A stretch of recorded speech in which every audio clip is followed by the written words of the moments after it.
Oke teman-teman, selamat datang lagi di channel review elektronik terlengkap, terupdate, dan terheboh hanya di Harta Bali TV. Jadi untuk hari ini teman-teman ya, kita akan membuat video lanjutan mengenai review salah satu TV dari Sony seri terbaru teman-teman ya, dengan seri XR65X90L. Di video sebelumnya kita sudah membuat video unboxing ya mengenai TV ini, dan kita sudah menjelaskan sedikit, dan sekarang kita akan menjelaskan lebih detail ya dari TV Sony di seri terbaru ini. Nah, sekedar info, TV ini merupakan seri keluaran di tahun 2023. Dan seperti biasa, untuk video review di sini kita akan menjelaskan mulai dari segi fitur, kualitas gambar, dan terakhir nanti tentunya kita akan spill harga dari TV ini. Tapi sebelum video dimulai, jangan lupa untuk kalian terus dukung channel saya dengan cara klik like, subscribe, dan di-share di channel review terlengkap, terupdate, dan terheboh Harta Bali TV. Tanpa basa-basi lagi, kita langsung saja ke penjelasan yang pertama. Oke, jadi kurang lebih ini dia tampilan dari TV Sony dengan seri terbaru di 65X90L. Jadi TV ini merupakan keluaran tahun 2023 teman-teman ya. Dan tentunya di sini TV ini banyak mengalami perubahan dari segi tampilan pinggir TV-nya, dari frame dan layarnya teman-teman ya. Dan untuk bagian belakang TV-nya juga banyak mengalami perubahan.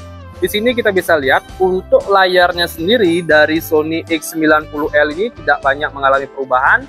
Dia masih menggunakan panel full array teman-teman ya. Jadi untuk lampu LED-nya itu menyeluruh, dan tampilan brightness dan kontrasnya jauh lebih bagus dibandingkan seri di bawahnya. Kita bisa lihat ini dia tampilan layarnya. Dan untuk prosesor tetap menggunakan XR prosesor teman-teman ya, yang sudah support 4K juga. Dan di sini kita bisa lihat juga untuk penjelasan sedikit di bagian toppernya. Di sini tipenya X90L, dia ready dari ukuran 85, 75, 65, dan yang paling kecil itu di 55 inch. Di sini untuk Bravia XR Full Array LED sudah ada tulisnya teman-teman di sini ya. Bisa lihat sudah menggunakan vivid color, contrast with Bravia XR, and Full Array LED. Di sini untuk fitur-fitur lainnya seperti Smooth Action, Distinct Clarity, semua sudah ada. Dia sudah menggunakan XR Triluminous Color Pro, XR Clear Image, dan XR Motion Clarity. Jadi mampu menghasilkan warna lebih tajam dan mengurangi tingkat noise dari masing-masing gambar yang ditampilkan. Di sini juga untuk kualitas soundnya sendiri dia sudah menggunakan Immersive Sound from Picture Reality teman-teman ya, yang diberikan nama Acoustic Multi Audio. Jadi pengertiannya untuk speaker yang ada di TV ini ada di dalam layar dan di frame by frame-nya di bagian pinggir-pinggir TV-nya teman-teman ya. Kita bisa lihat juga ini dia ada juga sudah menggunakan 3D surround upscaling dan sudah tentunya mendapatkan lisensi Dolby Atmos. Dari segi OS, nah ini dia sudah menggunakan Google TV dan hands-free voice search ya. Jadi sudah bisa menggunakan perintah suara tanpa remote. Jadi kalian tinggal langsung ngomong ke TV-nya tanpa menggunakan remote lagi ya, melakukan perintah pengubahan gini mungkin ya teman itu pencarian video dan channel ya. Contohnya volume suara juga bisa kalian ubah melalui voice search. Dan yang baru di seri X90L ini dia ada namanya game menu teman-teman ya. Jadi ini bisa aktif ketika kalian sudah langsung hubungkan menggunakan PS5. Nah, nanti coba saya highlight di videonya mungkin ya, atau saya tempel video nanti di tengah-tengah video. Oke, kita tampilan dari TV Sony di seri XR65X90L. Nah, untuk tampilan frame-nya sendiri dia sudah menggunakan narrow bezel teman-teman ya. Jadi sudah full, tidak ada frame lagi di bagian pinggiran TV-nya, jadi sangat luas ya. Kita bisa lihat. Nah, ini juga merupakan perubahan dibandingkan seri sebelumnya. Jadi tampilan TV di tahun ini di seri X90L ini jauh lebih bagus ya, atau lebih rapi dibandingkan seri sebelumnya di seri K. Kita bisa lihat di bagian pinggirnya pun dia sudah menggunakan bezel stainless teman-teman ya. Jadi pinggirnya pun sangat rapi dan tampilannya kotak ya. Beda dengan seri sebelumnya yang masih oval seperti ini. Bisa lihat ya. Sekarang ini kotak, jadi menambah kesan elegan di bagian TV-nya ini full ya, dari atas bawah kiri kanan sudah dilapisi dengan tampilan frame stainless kotak. Dan tampilan TV-nya pun ketika kita lihat dari samping dia lebih ramping ya dibandingkan seri X90K sebelumnya. Kita bisa lihat nih dia tampilan di bagian belakang TV-nya. Dan untuk speakernya ini juga ada teman-teman ya, di kiri dan kanannya. Untuk 3D surround sound-nya ya, kita bisa lihat. Ini dia. Nah, dari sini juga kita bisa lihat tampilan terbaru dari TV X90L ini juga hampir sama, dia seperti OLED di 80K ya teman-teman ya, jauh lebih tipis dan tampilan kotak seperti ini. Bagian belakangnya yang sama teman-teman ya, tampilannya hampir sama lah. Nah, tampilan kotak-kotak seperti ini, mounting bracket pun juga udah isi, jadi kalian bisa langsung tempel TV ini di tembok ya menggunakan bracket. Ini dia kabel power sudah plug and play, dan untuk bagian portnya sendiri tidak ada perubahan, dia masih sama ya. Kita bisa lihat di sini dia hanya terdapat 2 slot untuk USB, optical juga udah ada, headphone jack, video in untuk RCA juga udah ada, dan 4 slot untuk HDMI. Nah, di antaranya di HDMI 3 dan HDMI 4 ya sudah support dengan HDMI 2.1 yang 120 Hz teman-teman ya. Jadi ini penting banget poinnya ketika kalian ingin bermain menggunakan PS5. Ini juga ada untuk LAN, koneksi internet menggunakan kabel, dan ada untuk antena ya. TV ini juga sudah support dengan siaran digital, jadi kalian tidak perlu menggunakan set-top box lagi. Oke, dari segi tampilan kaki pun juga sama ya, seperti seri sebelumnya, cuman saya rasa ini lebih kokoh lagi bahannya teman-teman ya, dan tidak menggunakan baut lagi sebagai pengencang. Jadi kalian tinggal paskan saja posisinya, tinggal dorong, dia langsung terpasang secara otomatis. Untuk kakinya pun dia ada 2 level ya untuk pengaturan tingginya, jadi kalian bisa setting agak tinggi atau rendah seperti ini. Ini yang level satunya, nanti kalian bisa naikin lagi ke tingkat 2-nya, dia lebih tinggi istilahnya ya. Oke, itu bagian kakinya. Dan sekedar info untuk kualitas panel layar atau pergerakan gambar dari TV ini, dia refresh rate-nya sudah mencapai 120 Hz teman-teman ya. Jadi sangat bagus untuk kalian yang hobi bermain game. Nah, itu dia.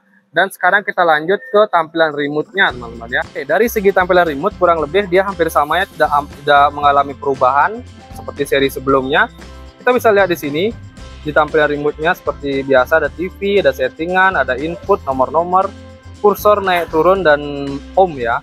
Di sini juga ada untuk voice, dan ada beberapa aplikasi seperti YouTube, Netflix, YouTube Music, dan Prime Video. Remote-nya juga simple, megangan juga gampang dan tidak terlalu teman ya. Nah, ini kita bisa lihat.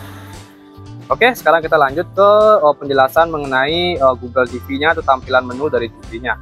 Sip, kita lanjut. Oke, dari tampilan menu awal dia tidak ada perubahan sama sekali teman-teman ya. Dari Google TV dia tetap sama, tampilan aplikasinya sama seperti seri sebelumnya. Dan di sini kita bisa lihat banyak aplikasi yang sudah terinstall ya, ada demo aplikasi, TV, Netflix, dan punya masih banyak aplikasi. Braviacor pun juga udah ada, jadi kalian bisa melakukan nonton lah istilahnya, nonton berlangganan ya seperti Netflix pada umumnya, cuman ini Braviacor ini hanya bisa di Sony ya, baratnya Netflixnya Sony lah. Jadi film-film tuh lebih banyak bisa kalian tonton, dan ada fitur-fitur unggulan mungkin yang bisa kalian hanya tampilkan di Braviacor ini aja. Di Prime Video juga ada film-film yang direkomendasikan, bisa lihat ya. Ini karena terhalang oleh soundbar makanya ini agak susah ya ininya. Nah, ini kita bisa lihat film-filmnya, ada Apple TV, Crunchyroll, Google Play Film, YouTube, HBO Go, dan Spotify, semua udah ada. Nah, mungkin perubahannya sedikit di bagian settingan teman-teman ya. Kita bisa lihat di sini, ini sama, ini sama, ini sama. Bagian settingannya di mode gambar ada vivid, standar, cinema, game pun juga ada settingannya ya, grafis, foto bisa kalian dan setting sendiri atau custom ya. Kecerahan juga maksimum di 50, hemat daya pun juga udah ada. Sama seperti seri sebelumnya. Di sini kayaknya tambahannya itu nah, ada dashboard eco ya, khusus di seri L semua dia terdapat mode eco ya, jadi lebih penggunaannya lebih simpel, tampilannya juga lebih mudah ya, kita bisa lihat. Oke, kita bisa kembalikan lagi ke sini, dan di sini juga coba kita cek lagi apakah ada tambahan lagi di aplikasinya. Bagian settingan kita bisa cek lagi ya, kurang lebih hampir sama ya. Nah, mungkin nanti kita akan tes juga untuk kualitas gambarnya, dibilang sih ada peningkatan dari segi ketajaman warnanya. Kita coba tes menggunakan demo dari Sony langsung ya. Oke, kita langsung ke bagian di sini. Ini ada screensaver, HDMI, dan lain-lain. Oke, itu aja sih untuk tampilan menunya ya. Dan di sini juga untuk bagian settingannya, settingan umumnya coba kita cek tampilannya apakah ada perubahan. Dan TV ini sekedar info, bisa kalian tambahkan kamera ya, bisa kalian belikan Braviacam untuk menikmati fitur-fitur tambahan ya, seperti gesture control menggunakan tangan langsung, atau banyak sih bisa kalian aktifkan ya ketika kalian ingin menambahkan kamera ke TV. Jadi kalian bisa langsung pesan namanya Bravia Cam ya untuk mengaktifkan fitur-fitur tambahannya ya. Kalian bisa gunakan langsung. Ini Bluetooth, aplikasi, semua sama sih. Untuk penyimpanan coba kita cek dulu. Penyimpanan yang tersisa itu terakhir kita cek di sini ya. Nah, ini penyimpanannya. Nah, dia 20 GB ya. Jadi peningkatan untuk seri-seri L, dia penyimpanan itu lebih besar dibandingkan seri sebelumnya ya. Dia sudah mencapai 20 GB untuk penyimpanan internalnya. Jadi sangat cukup lah untuk kita mendownload aplikasi. TV ini juga bisa kalian menggunakan untuk meeting. Itu udah kembali lagi ke Bravia Cam ya, atau kamera bisa kalian gunakan untuk meeting menggunakan Google Drums ya. Dan screen mirroring pun juga udah bisa. Kalian tinggal mendownload Google Home, cukup dengan aplikasi WiFi yang sama, kalian bisa menampilkan layar HP kalian ke TV.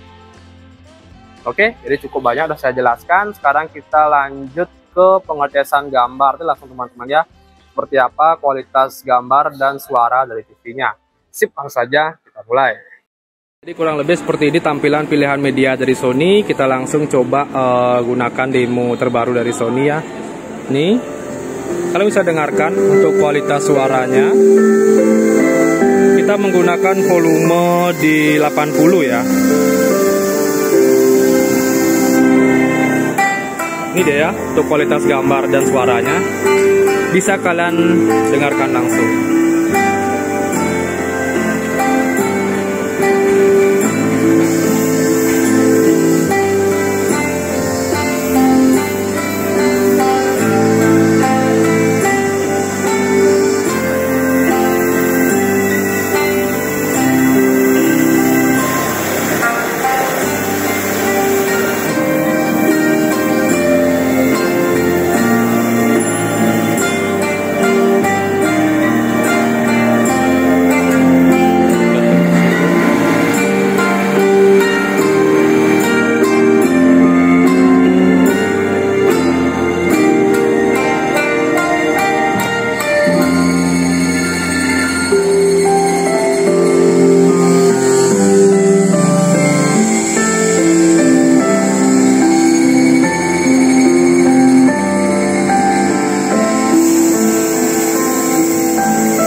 Nah oke, jadi kurang lebih itu dia untuk kualitas suara dan gambar ya dari TV Sony di seri terbarunya XR65X90L.